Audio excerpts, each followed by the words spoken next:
Hi, and oh, geez, got to pull it closer. Thanks a lot for coming. I know we're getting pretty late in the conference, and for all those that are still here, we appreciate you coming. So, digital ambition. So, today I really want to sort of give an overview of universal design visitor experience at CMHR and how we leverage iBeacons. So, I'm going to talk a little bit about context, what our environment is like. I'm from the Canadian Museum for Human Rights. I'm the manager of digital platforms there. We're the newest national museum in Canada in 40 years.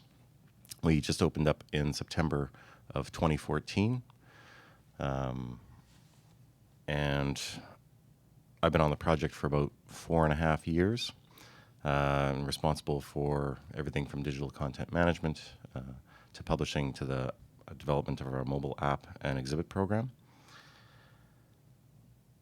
When we talk about our mandate as a museum for human rights, the subject matter is really it's conceptual. It's not.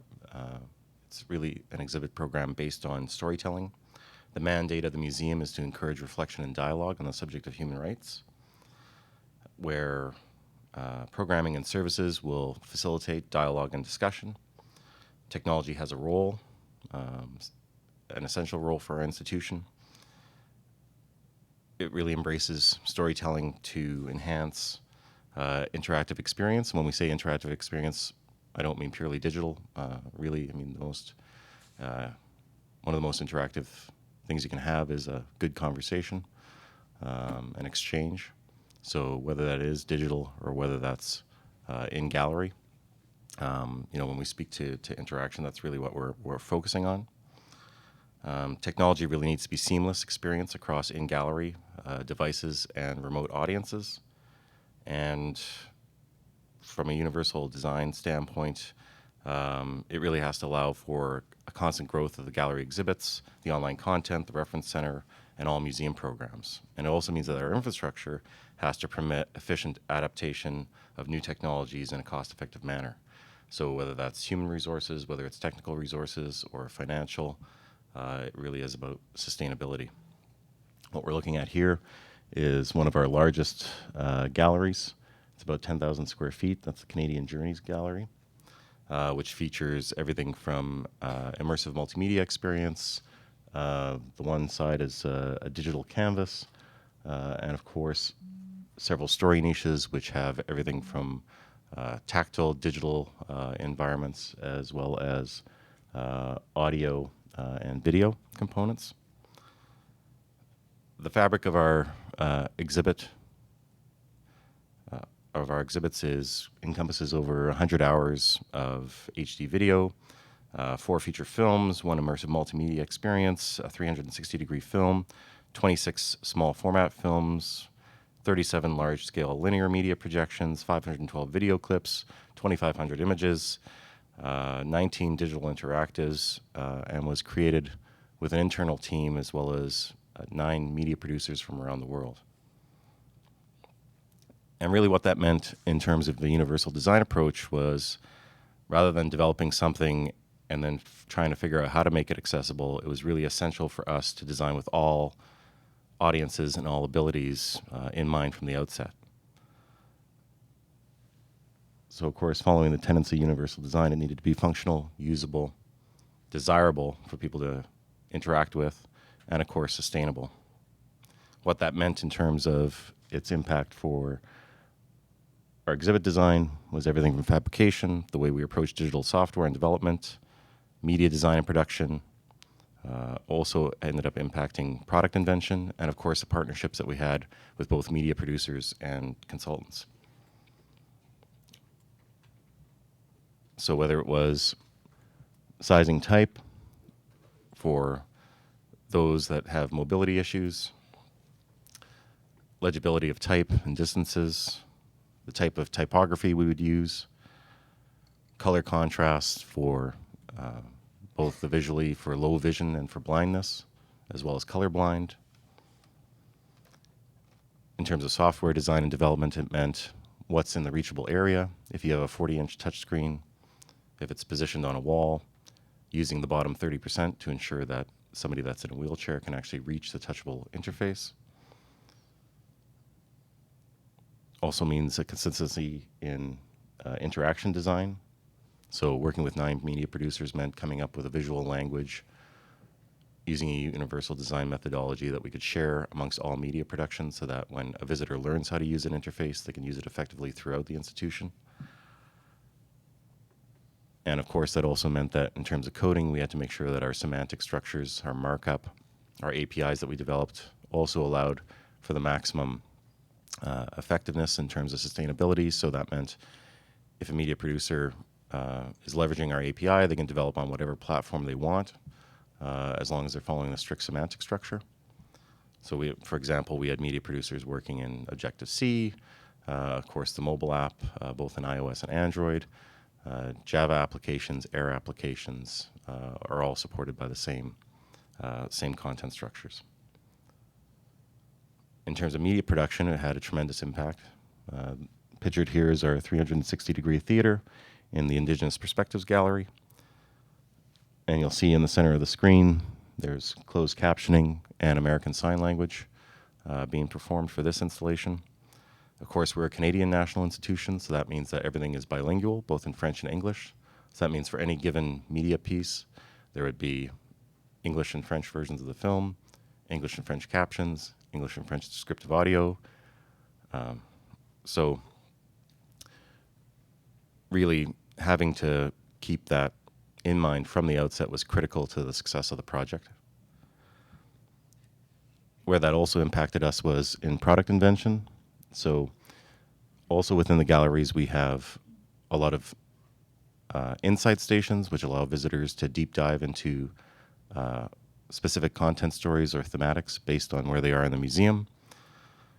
And in order to support both low vision blindness, deaf users as well, we developed, along with our Inclusive Design Advisory Council and in a partnership with the Inclusive Research Design Center in Toronto, Universal Keypad, which allowed all interfaces to be tabbable, which meant that if someone plugs in a headset, they can actually get text-to-speech without using the touchscreen. But that also means that for aging population that can't hear a media program or needs to turn up the volume or needs to turn on descriptive audio for any media piece that might be in that insight station, they're able to. That also means that in our theaters, we have a smaller version of an audio universal keypad. So in all theater seating, you can sit down, you can plug in a set of headphones, you can actually turn up the volume, you can turn on descriptive audio. And over just on the right-hand side is also an in-gallery piece. So any media pieces in story niches also have that audio universal keypad. And of course, developing an API so that all media producers knew that there was a consistent language across platforms for what key presses equated key presses on the universal keypad. Along with that, of course, we needed to be able to indicate for people with low vision or blindness where those pieces are. So that meant the development of the universal access points. And this is where the physical built exhibit begins to dovetail in with iBeacon technology, but also tactile interface. So for every text panel, whether it's a case with labels, whether it's a digital interactive, whether it's an object, there's a universal access point which consists of a 3-digit marker. It's also in Braille. And there's also, pictured on the right, is a tactile floor strip. So someone with a cane is able to detect where a universal access point is located so that they actually know when they're coming through the gallery where they can actually reach up and touch the wall to interact with that. And what we found here was there was also an opportunity to innovate. We were working with AcoustiGuide in the development of our iOS and Android app. And that was using iBeacons. And iBeacons, we ended up going with the Estimable iBeacon. And what that allowed us to do was along with a traditional experience within the mobile app, using a traditional keypad, they can enter in number 809 and see that content. But with the iBeacons, we actually have the ability to provide a near me mode in the app. So when they press near me, it'll actually, you'll see on the left-hand side, it'll actually draw that content to the surface. And depending on what tour they're actually using in gallery, will provide which contextually appropriate content is required. Over on the right-hand side, you'll see a text panel that's delivered through the mobile app. So every single piece of text that's in gallery is available through a universal access point. So if you've got VoiceOver activated on a mobile device, we have a supplied device where we provide iPods to visitors for free, or if it's on their own device with their accessibility settings on, then they can have text-to-speech of every single piece of text that's in gallery. What that also allowed us to do was for specific digital presentations where, for example, in the above photo is our Fragile Freedoms story niche. The video presentation is a portrait. So with closed captioning, it didn't allow the delivery of American Sign Language, or LSQ, the French equivalent. So by using iBeacons, you can actually walk up to the niche, hit near me mode. It'll present the ASL with closed captioning on the mobile device. So in terms of the mobile program, we developed 3 tours. So there's really 4 main goals in developing the mobile application. One was to provide the greatest level of accessibility to all audiences. The other was to provide wayfinding. Another one was to provide the ability to provide additional interpretive elements for specific architectural spaces, and also to provide augmented reality for 2 interpretive points in the Tower of Hope and one of our terraces. The tour comes in 3 flavors. There's the Journey of Inspiration tour for general audiences, Journey of Inspiration ASL, and of course, if you selected French, it would be LSQ. And we recently launched in the last month our audio descriptive tour. The audio descriptive tour, the one thing with audio description was, since we were opening up the base building, we decided to delay the audio descriptive tour until we had actually, the exhibit program had lived for about 6 months, so that we could develop specific script writing surrounding wayfinding within the museum, because it was really important to get that right. And with leading up to inaugural, the qualitative experience for, it's really essential that the audio descriptions really draw focus to the pertinent elements. And it was really helpful to wait for the delivery of the audio descriptive program. Of course, inside the app, there's still traditional audio and video delivery, transcription, so that if you do, again, have VoiceOver turned on, you can hear text-to-speech. Of course, the interface is also tabbable as well. And then we also have the mood meter, which actually allows people to provide an emotional, qualitative feedback to us about what they're experiencing. And what that means is, over on the right-hand side, you'll see it says a mood map. After visiting Indigenous perspectives, how do you feel? And they can actually press the screen or tab to the screen and select they're either moved or surprised, thoughtful, inspired. And as they scroll down, you'll see just the fringe of the image at the bottom. You'll actually see a square that has a mood map, a collaborative mood map, which shows how the rest of the visitors in the gallery have experienced it. And what this does is it not only encourages people to provide feedback of their experience in the museum, but it also allows them to see others. But it also has a dashboard so that you can actually see out of the 14 sections within the exhibits. It really promotes people to actually complete it after each section they visit in gallery. One of the other opportunities that we explored with augmented reality,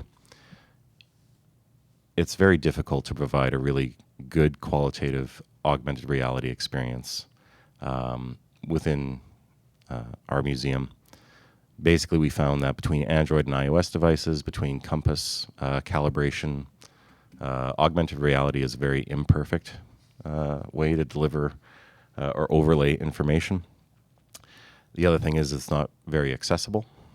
So one of the things we also developed with Acoustic Guide was an interactive panorama.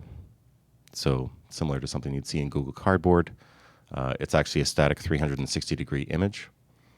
What this is also good for is it's a good redundant measure because a lot of devices don't have GPS, specifically the iPods that we deliver from visitor services don't have GPS, so augmented reality doesn't work with iPods, but the interactive panorama does. The other thing with the interactive panorama, of course, is that we can embed it in a web page.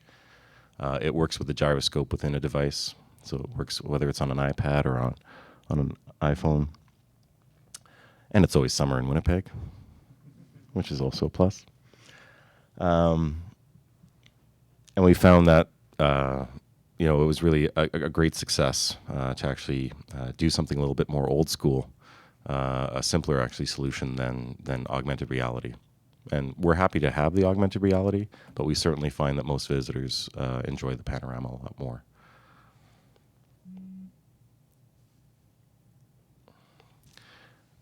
The other thing that we've done, this is an example of the Bentwood box. This is an artifact that was on our level 2 gallery in What Are Human Rights with the inaugural exhibit program. It was showcased there in a 360-degree case. You could walk all the way around it and explore all the carvings. We had to move it to level 7 because we had another exhibit program for the Year of Sport that came into that gallery. And the problem with the case on level 7 was that you could only actually see one side of the box.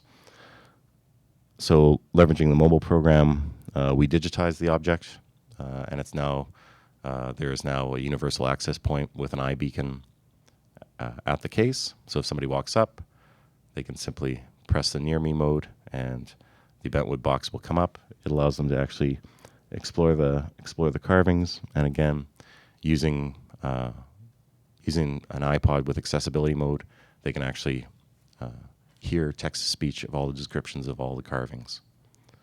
So when we talk about universal design approach, it's really from the top down, planning that all of your content and all of your storytelling can reach every visitor, no matter what level you're trying to, or what channel you're publishing to. In the end, we found it's incredibly sustainable, and while you're serving, generally small niches of audiences, the rewards are tremendous for the organization. And that puts me at the 20-minute mark.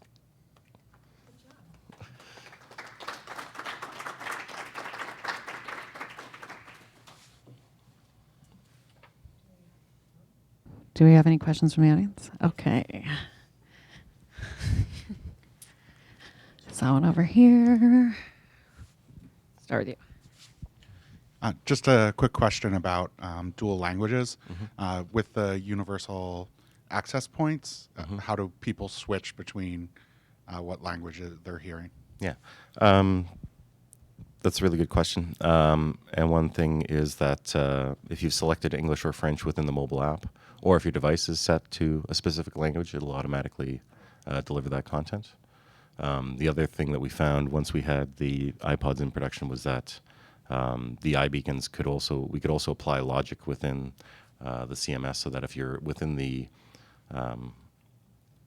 one of the things that we found were visitors were going into gallery and you'd be seeing text-to-speech content when you're deaf. So if you're on the deaf tour, we've altered the system now so that only ASL content comes up when you're using the beacon within the deaf tour. If you're in the descriptive audio tour, then you get text-to-speech delivery. And if you're in the general audience tour, then you get the stops that are associated with those universal access points. So. Hello, thank you for your talk. I have a question regarding iBeacons. How many iBeacons did you install, and how do you maintain them? So how often do you need to change batteries? We've got 120 installed through 8 levels. And then we add, with temporary exhibits, we add more. So part of our workflow with traveling exhibits or with exhibits that we build is that we incorporate the UAPs with any new programming. So when we're working with other institutions, like right now we have XOXO, which is Love and Forgiveness from the Children's Museum in Pittsburgh. So we worked with them to translate all their material. It was originally in Spanish and English, and now it's in English and French. And then we place the iBeacons throughout the gallery. In terms of power consumption, we actually found that Estimable beacons were the signal is actually really strong. So we've got them all dialed down to their lowest power setting, which is still giving us an area of about 10 feet, which is good because you can control power in two ways. One is sort of the breadth of the signal, and then the other is the frequency. So we have the frequency quite high so that it's pinging out quite heavily, but it's at a very narrow focus. And they last about 24 months. So right now we are in the process of doing audits. That's probably the most difficult thing is going through. We've only been open a year, so it hasn't been too much of an issue. But we have had ones that have begun to fail. So it is critical to have that as part of your exhibit maintenance to roll through.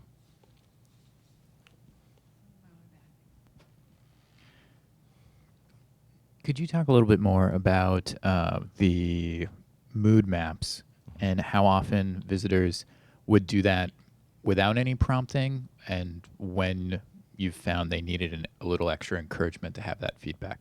Mm-hmm. Currently, it's something that we haven't really promoted in gallery. The docents do speak to it, but it really is, right now it's more of a pilot to just see how people interact with it. So we are seeing quite a consistent uptake with basically at the end of every section is where that mood map sits. And we have had good participation so far, but now we're, of course, working with marketing to help push that forward because it is a data set we're really interested in seeing where it can go in terms of evaluation. With the Estimable beacons, what made you decide to go with them when they don't have replaceable batteries? Was that a consideration when you got them? We kind of hacked them. So, did you? Yeah. So we had a party. We had an Estimable party where we actually took an X-Acto knife and sliced open every beacon. Originally, the design of the UAPs, that chrome panel that you saw with the number, originally that was a 3D printed square that actually the Estimable sat inside.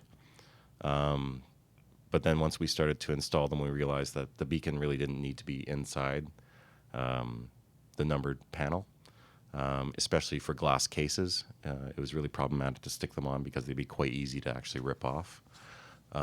So the beacons, we removed the beacons from their casings. So now the batteries are all exposed. And that way we could actually place them either for the digital kiosks, they're actually within the framework. For some more difficult installations, they might be either above or below the instance. Hey, I'm over here. If I understood correctly, you have synced your mobile app to provide ASL with existing media in the gallery. Can you talk about that sync? How that's performed? We actually don't sync the ASL.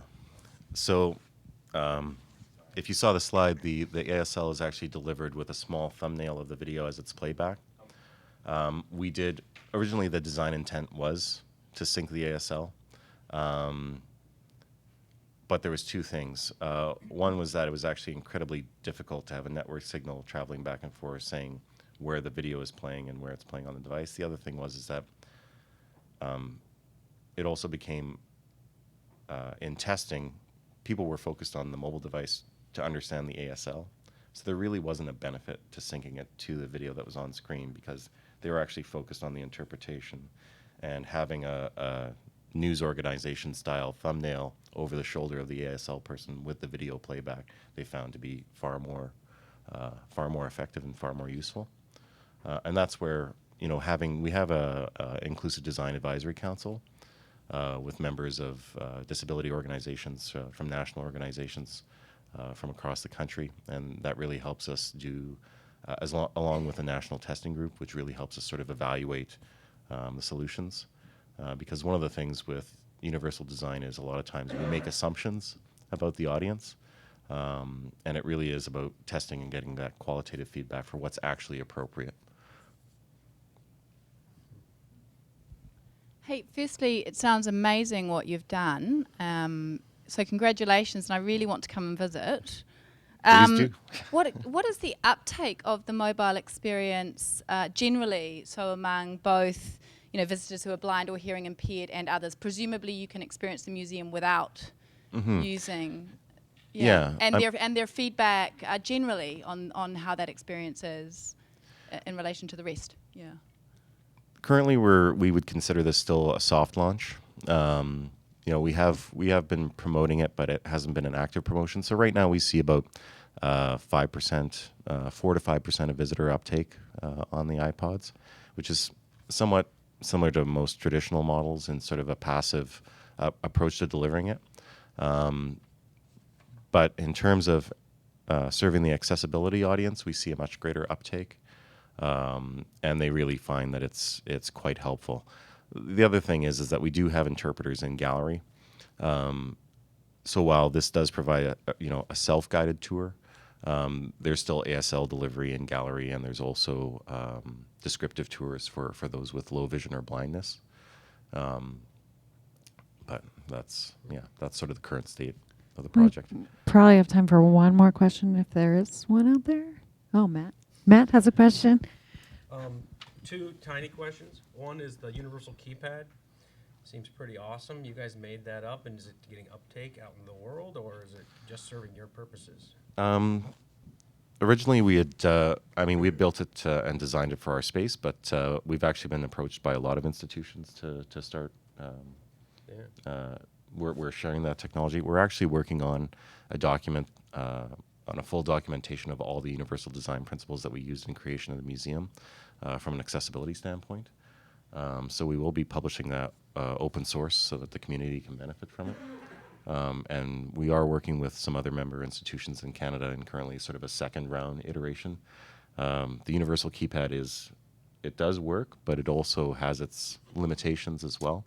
So, it's something that will benefit from another iteration. Is it on top of touch screens? So the touch, I use the touch screen, but it's also available. It's also beside. Okay, but I can use the touch, but if I don't want to use the touch, I can use the. Yeah. So for most digital instances, as soon as you touch the touch screen, accessibility mode will turn off because it assumes that you're touching the screen. As soon as you touch the keypad, then it actually will highlight the tabbing object that you're focused on. Last question, I promise. You talked about the thing that the sight impaired. You have the cane and you have indicators on the floor. How do you all of these things? How do you advertise them to people so they know to even look for them? Would the person automatically be looking for those things, or do you have to somehow tell them? Yeah, there is. We do have at visitor services at the front desk. Is really that front line. That's where it's critical that the frontline staff are there to help identify who can make use of the technology that we have in gallery and what the universal design approach that we have. Same as a digital interface. There's a physical interface for the museum that it's essential to have interpreters on the floor. Sure. I'm making a note here. Polite, helpful staff. We should get some of that.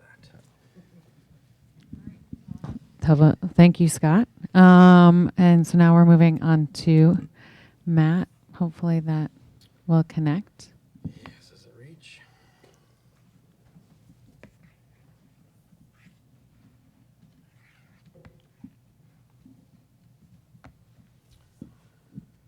Dun, dun, dun, dun, dun. Talking more about indoor positioning.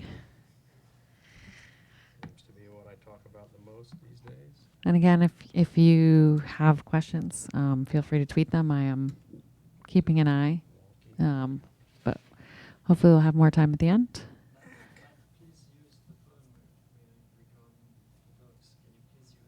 The mic? Okay. I'll try. That's pretty. Does that work? Can I stand? Yeah. Let me try that. That might make more sense.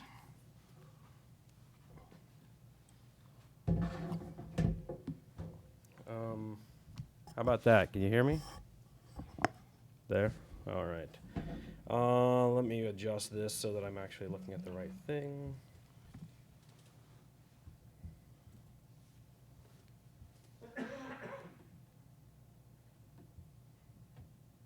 What do you guys see? All right. My name is Matt. I am the director, digital architect at the American Museum of Natural History in New York City. And I have been doing a lot of beacons and a lot of mapping and a lot of thinking about that kind of stuff, context especially. So this is called People Are Not Blue Dots. And what that is about that we had a blue dot for about 5 years. We used a Cisco MSE to provide us triangulation on your Wi-Fi device and to give you a position within the museum. And it just sort of set this expectation. And everybody was like, where's the blue dot? Where's the blue dot? If it didn't work, people want to know where it was. It's what you get on Google Maps, things like that. So I do say, sorry, I'm sort of working out my pacing here, so bear with me on the order here. We are actually a blue dot, as you'll all know from the pale blue dot, Carl Sagan, one of my favorite people. However, that is the exception that proves the rule.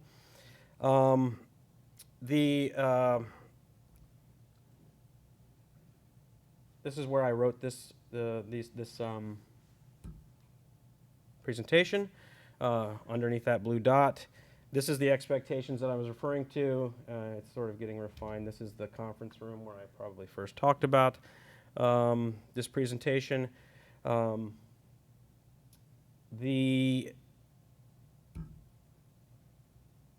purpose, the function of the blue dot, right? Or excuse me, the thing that sorry, the presentation is not supposed to have this many blank slides in it. The purpose, the function of the blue dot, or what it stands for, is really because everybody is trying to adopt indoor positioning these days, wayfinding solutions, desperate to sort of gather meaningful analytics and provide context-appropriate and meaningful interpretation to people. Industry giants, Google, Microsoft, Apple, everybody's getting into indoor positioning now, indoor mapping, excuse me. It's a lot of interchangeable terms. And then there's lots of startups.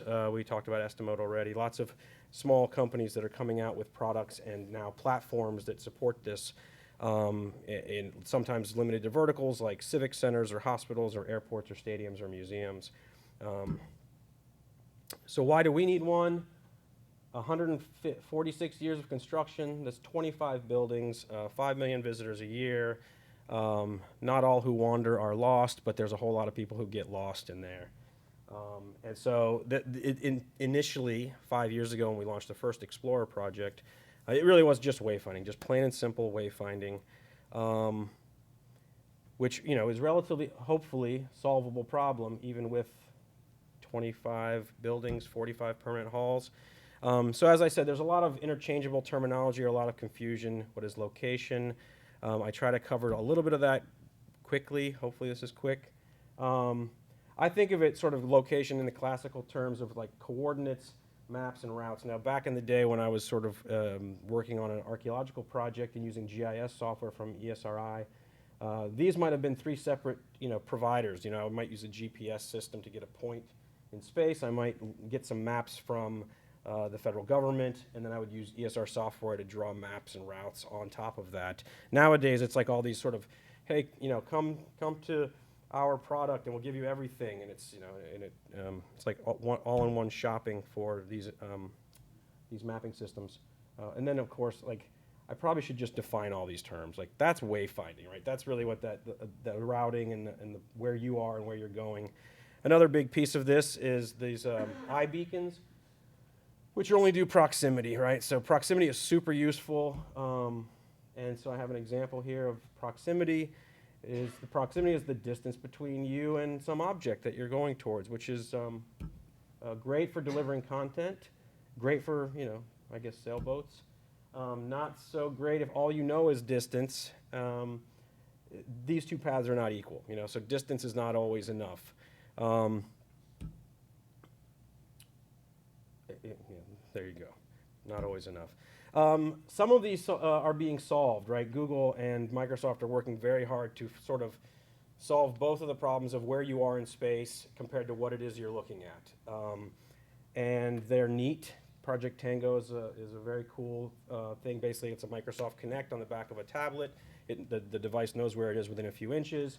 And HoloLens, I've not seen exactly how. It's similar, though, because it knows exactly where you are to within like centimeters so that it can project into space around you.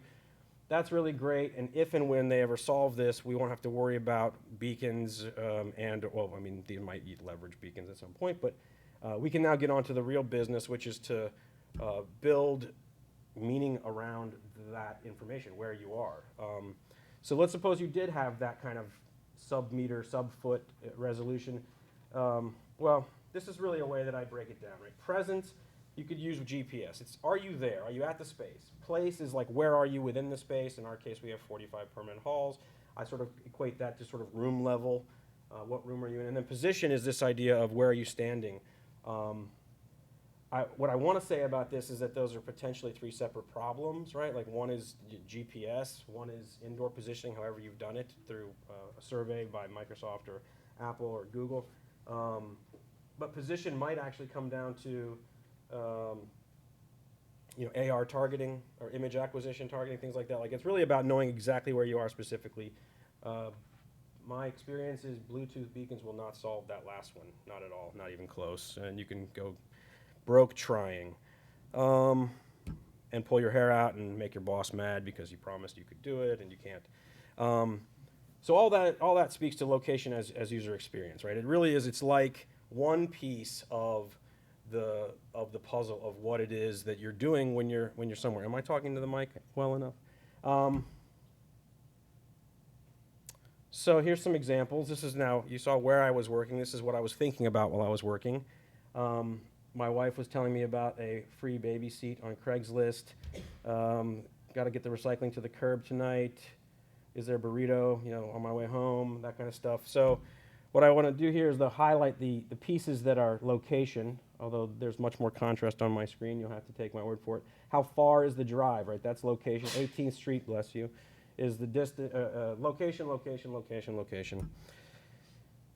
These are other factors that are just as important as location to me at the time, right? This is, I'm looking for movies that are nearby. I'm looking for a kid-friendly museum event that's within walking distance. I'm looking for a 4-star burrito that is, in the location, and so I think that my point is that there's just dozens, if not more, factors that go into creating contextual experiences.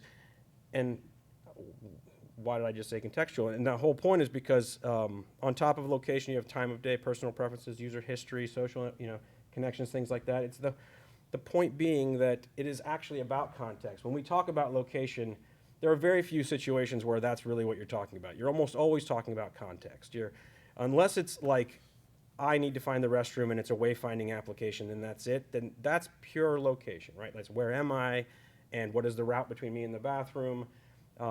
Although if you add in, like, do I need an ADA restroom? Now all of a sudden you're talking about context, right? Like you now are, you're talking about me as a human being and the situation that I'm in.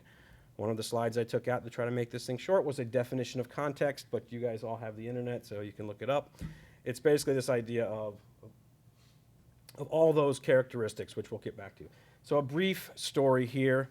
I've told the story a bunch of times, and then it was told to me when I was at an event. One of our big funders used this exact story with different people. The night before an exhibit opened, this is a temporary exhibit. I think this is Crazy Animals or anyway. The night before a new exhibit opens up, the museum president takes a walk through the exhibit, and on her right is the head of exhibitions, and on her left is the head curator of that topic. And then usually with her is the board of, the chairman of the board of trustees or something like that. So you've got a lot of potent brains in the audience, right? So as she walks, she can have any question in the world, right? She can be disinterested and someone will tell her something to get her interested again. She can be inquisitive about the construction of a case and somebody will answer her questions. She can want to know more about what that really means. What is that? Is that a shark or what kind of shark is that, right? Anything she wants, anything she needs to know is right there. I mean, literally right there waiting for her. And why can't we all have that? So to me, like, it's funny, at lunch we were talking about like the the decline of museums. And, I love museums, so I don't necessarily see it as declining. Maybe there fewer people are coming. But to me, the answer is that. Like, it's that access, that greater access. When I wander through a museum by myself, or especially with someone who knows the place better than I do, I can't help but be enthused. So anyways, this is something that I think is of tremendous value, and it's what we can do potentially with technology. So it's like the democratization of contextual content, right? So Ellen Futter, the president of my museum, she gets that no matter what. These are just examples of the things that those people know about her, right? They're with her, so they know where she's standing. They know what she's looking at. They know her history. They know that she likes snakes and hates spiders. They know her general knowledge of the topic. These are things that you know about the people around you. But they're also things that you can build into digital systems if you think about context first. You may have to ask them. So yeah, the democratization of that. So here's some others. People much smarter than me, one who just spoke, can speak to a lot of these, but like languages spoken, walking speed, age and demographic. To me, accessibility requirements. To me, some really interesting ones, being at the museum where we do a lot of school groups and things like that, is this idea of group size. I'd like to figure out how to get like group dynamic in there. Like, is it a family where there's like one adult and a bunch of rowdy kids, or is it a bunch of adults or two people on a first date? Like, these are all things you could know about a person. And I'll come back to that. Critical point we'll come back to. So a couple of thought experiments just to get you in the mood. You've all heard this term, talking about locations. It comes up a lot. So this is what I think of when I think of dwell time, right? I just want to know what the ratio of like 40 seconds equals interest, and how many times, like, now this woman right here, she has the Explorer app in her pocket. It's now vibrating away saying, hey, the Tyrannosaurus Rex has 36 teeth. Did you know that? And like, by counting the rings in those, she does not want to hear from us right now. And so this is Joe, be gentle. Don't make assumptions we'll get to that too. Yeah, she doesn't need highly engaging, thought-provoking content at that moment. This is another question that comes up around the resolution necessary for a wayfinding system or a location system in general, right? So beacons are not great at a few feet, unless they're proximity beacons and all you want to know is whether somebody's sort of close to or not. If you've got a mesh of 700 like we do, they're just going to tell you kind of like you're in this edge of the room or that half of the room or whatever. So the point here is that if there was a Moai, we have a Moai cast or dum-dum, right? If there was one of those in this room and I wanted to serve you up content about it, would it matter where you were in the room? Probably not, because this is a giant head that you would see. Now, if it was about one spoon in the American wing at the Met and I was trying to get you right to that, that's an object identification problem, I would argue, and does not have anything to do with beacons. So the last thought exercise I'll leave you with, these are the things that sort of have come up in the last couple of months for me, I'm just sharing them with you, is our Explorer app. That is not the design, that's just a wireframe. But when it launches in December, one of the things we want to be able to do, besides sending you off to the most interesting things in the museum, based upon what we know about you and what you've told us, is we want to tell you to get tickets and skip the line, right? So use the app, buy tickets. We went through a ton of trouble to build this mobile ticketing experience, and we want to leverage that. We've actually skinned it. It will be in-app because that was very important to some people in the C-suite that it be in-app. And it does, and because our whole thing is about getting rid of barriers. So we've got all this technology, 700 beacons, wayfinding, all this stuff. When do we trigger that, right? At what point do we trigger that? And so we were talking as a small group, and I mean, I don't want to, well, is it geolocation? Is it when you come to the museum? Is it when you are in one of the main entrances? Is it if you're in one of the main entrances for 2 minutes? Certainly you don't want to tell them to buy tickets once they're inside the museum. But in fact, when you click on it, it actually says buy tickets or connect tickets you already have, because 97% of our people buy tickets at the point of sale, which is what that line is. So we don't want to lose those people, because the idea there, I should have prefaced this, by knowing your itinerary, that's another factor in your context, right? We're going to be like, you have 20 minutes to get to the IMAX movie that you paid $12 for. So, and here's directions to get there. So we want to be able to do that for you, whether you bought your tickets in the app or not. So where we ended up with is we just sort of worked all the potential complicated, technically expensive options and decided that we will pop it up the first time you launch the app and until you hit that X. So instead of a complicated technical solution, it was, we want them to know about this capability. We think it's a great idea that they should take advantage of. So we should expose them to it, whether they're inside the museum and already have their paper ticket, whether they're 2 weeks out from their visit and don't know that you can buy tickets online, or whether they're standing in line and just bored and they've downloaded the app and this is the first thing they see. None of those things are, like all of those are perfectly valid uses for this. And so let's put zero technical, well, except for the X. The X is the technology that makes this work, right? Like we will expose you to it, and if it's annoying, you will hit the X and you won't see it again. So that was, for me, that was kind of a light bulb going off, is that it's a great example where we had gone through all the trouble of putting in a location system. We could leverage GPS. We could, and then the answer was none of it. The answer was just let them close out of it if it's annoying. So to sum up that side of things is that location is just one tiny piece of context. Context is really what we're talking about for the most part. And in the end, really, I think, not the end quite yet, we have a few more slides, but be gentle. So there's a topic that I want to talk about at some point, not tonight, but today, but this idea of cascading interfaces where you let, you try to figure out where they are, and then you ask them where they are, and then you always let them override the machine. There's nothing worse than when a computer makes assumptions about you that are wrong. And then this part I think is super critical, not over-promising, not just to your leadership at your museum, but also to the user, and let them use their imagination. Like maybe that last 30 feet of the beacons have gotten them into the room or into the corner of the room, and now it's time for them to find the actual exhibit. Maybe just use what we're doing is we're bringing up an image of the thing to look for, but you could also go, we were launching an app in a few weeks, I think, where there's a little bit of a game aspect to it. So that last 30 feet is part of the sort of game, part of the fun is finding it. So it'll give you little hints and stuff like that. People have imaginations and they love to use them. So technology's not magic.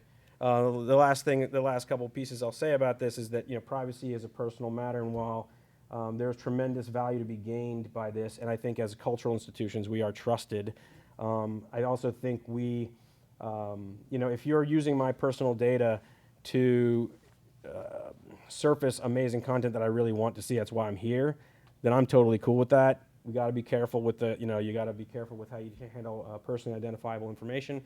But beyond that, all bets are off as far as I'm concerned. Selective exposure. So this is the concept of, if we let everybody customize and tweak everything, this is the concern about your Facebook friends, and you delete all of your relatives who spout off about nonsense, and then all you see is lovely people, and then you start to think that the world is a lovely place, and you forget to vote, or whatever. So it's a potentially very real concern. We're not there yet, and what we'll and the algorithms will do this. Like me running the Explorer program, if we get to the point where the personalization, contextualization engine is so potent and so good that you are going straight to the things that are most interesting to you and then straight to the next thing, then what I'll do is I'll throw a curveball and I'll make you go through the wrong hall sometimes, right? Because that's the whole idea, serendipity and stumbling into things. So these last two are critical. Where is all the content? So aside from this idea of build a user experience ideal first and then build a technology stack to support that. So you put enough beacons in to only support what you can actually, what you actually are trying to build. In a lot of places, like one beacon per room would tell you what room you're in, which might be plenty. Or in the case of like an exhibit where you want to just have that one exhibit be triggered. If you don't have the content, don't build the system to support it yet. It's not the time to be investing, tens of thousands of dollars in a complicated system to do wayfinding and interpretation and contextual interpretation and all these things. If all you're trying to do is get people to the bathroom, you could probably do that with a few beacons. And most places don't have the capacity or the manpower or the wherewithal to generate the kind of content. Even if you solve the location problem, like, are you going to ask people what age you are, how big is your group, all that stuff, and then not use it to differentiate the content you serve them? So just, we've heard this a lot this week. Think about that before you go building the technology, this technological terror you've constructed. Context is bigger than any one organization. So that is how shall I say this? So I am at a museum. It's a very large museum, and we do a lot of cutting edge stuff. You know, like the first Explorer app was one of the first indoor wayfinding apps and ever, not just in a museum, using very complicated and tricky stuff. But for the most part, this idea of context, is being solved by people like Apple and Google and Amazon and stuff like that. And so, what I would say, if I had a crystal ball, I would say like, build systems that are contextually aware and delivering content to people, but just be aware that like in 5 years, maybe less, who knows, like your website may not ever get seen again, right? Like it will just be, hey Alexa, how do I find the bathroom at the Museum of Natural History? You know what I mean? Or whatever, or hey Siri. And it will be, we will have to feed those engines, but we will not have to build those engines. So you just want to be thinking about these things. Build them if you got the money, but be thinking along the lines of how to feed those beasts, because really big, fancy organizations are building all this stuff right now. And then I visited Mass MoCA a while back, and I just saw the last hypothetical I'll leave you with is, how many beacons does that room need?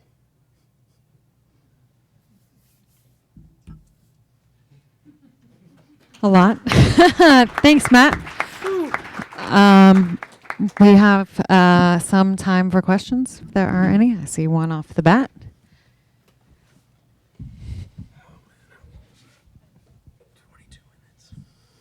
Hi, I'm sorry I missed the beginning of your presentation, and you may have answered this. But I'm curious why you went with beacons rather than a series of access points and Wi-Fi fingerprinting.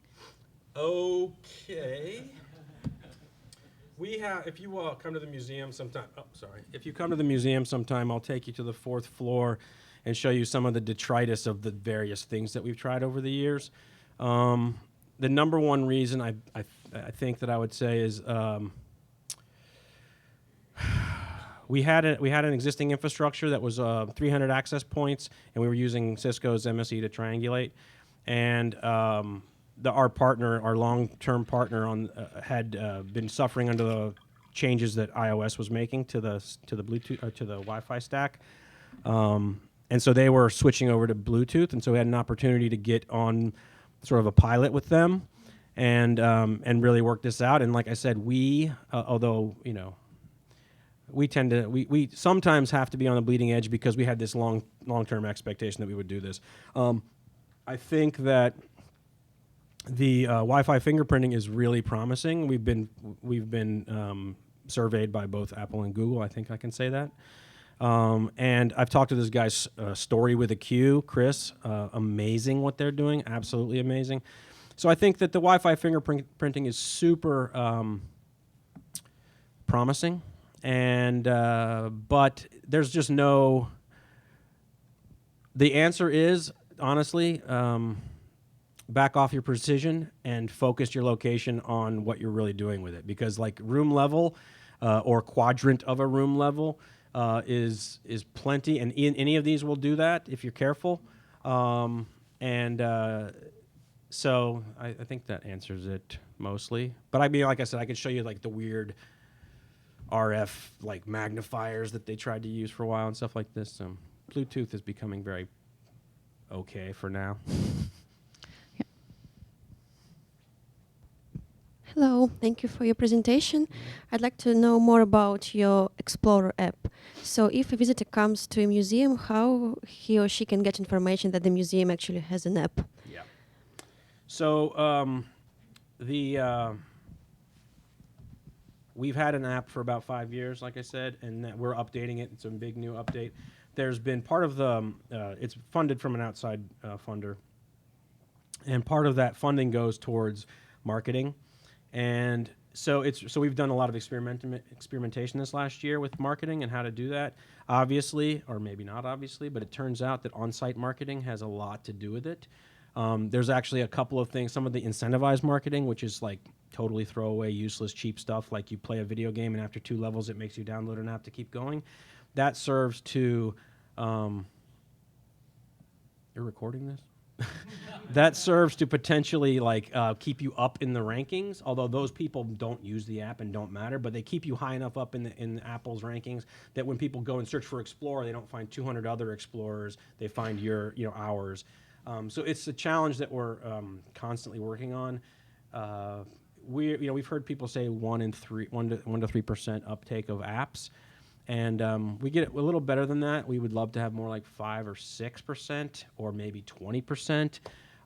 So I guess the answer is marketing and follow up.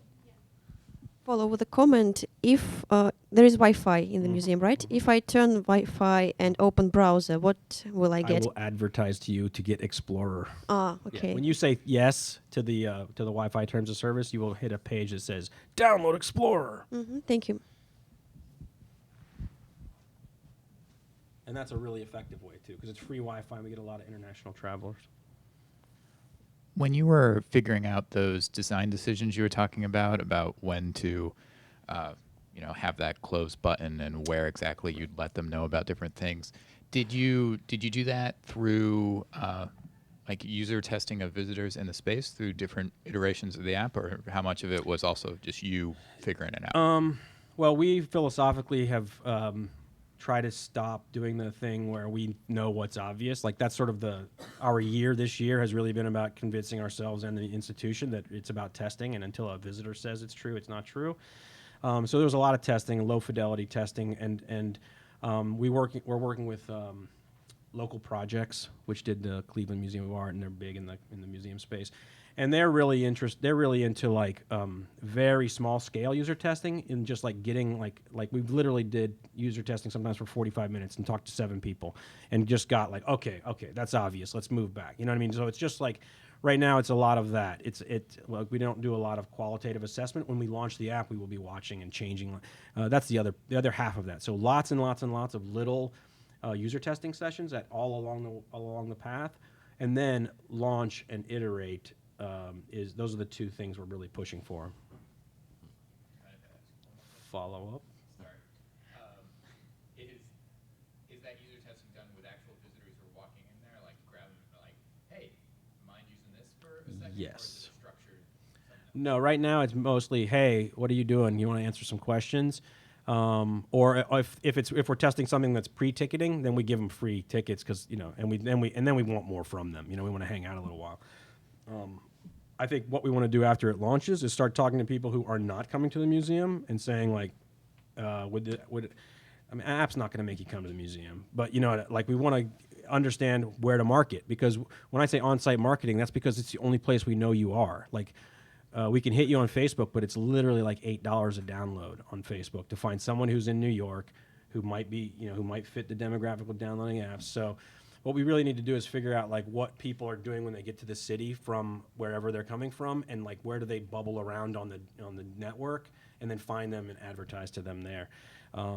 Because it's really, it's a service, you know what I mean? Like it's like, this is going to really make your day better. The last thing I'll mention about the app is, and a lot of the thinking that went into it is, our goal is that you leave the museum, you don't say, wow, what a great app. Like we really want you to use the app and leave the museum and say, wow, what a great museum, and not even remember that you use the app.